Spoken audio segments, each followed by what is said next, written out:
kakipain tu kum sang ni le som ni le ni kayong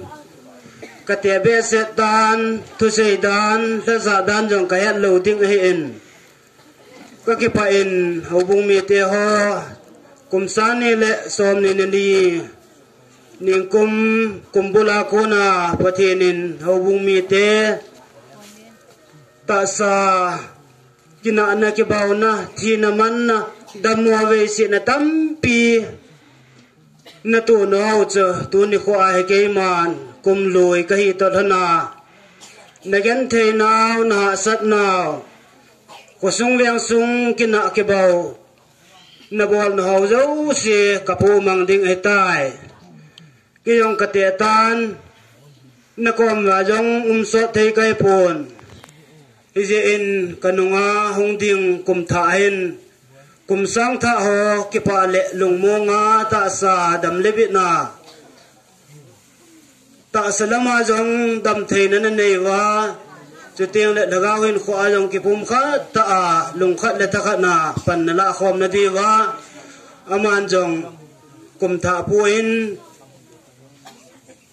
pathin phat thei bu na chan wa lo ma lam e in chu tiang le ima dấu xe na to na tham na dấu xe ham phát na vàng phát này thì na nei thì na đi vào cái màn kum xe sa adi lâu tâm pi hin khô sungai in man khom na wa thil di lâu tâm ta ki za to lâu na kina ki bau hi so dấu xe pakai mina kapu mang ding heta je kum sang tha ang vai lun ting to kilana hobung mi te na bon chaven kazana salam to chi bai bo na salam kan peve ka ki pae tu ai ke so thei kai pon ka chi ding ai tan je in tu in ke yong ka ding zau ta pon hobung mi te na bon chawa ni ko khateng le pakai leng ga ma ikimu tu che diu he ti chai na pe na ka ga sei do he ka ke pa e po me kum sani la som ni le ni dam sel in chetan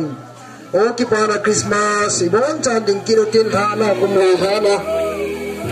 ama tha do he o ki para Christmas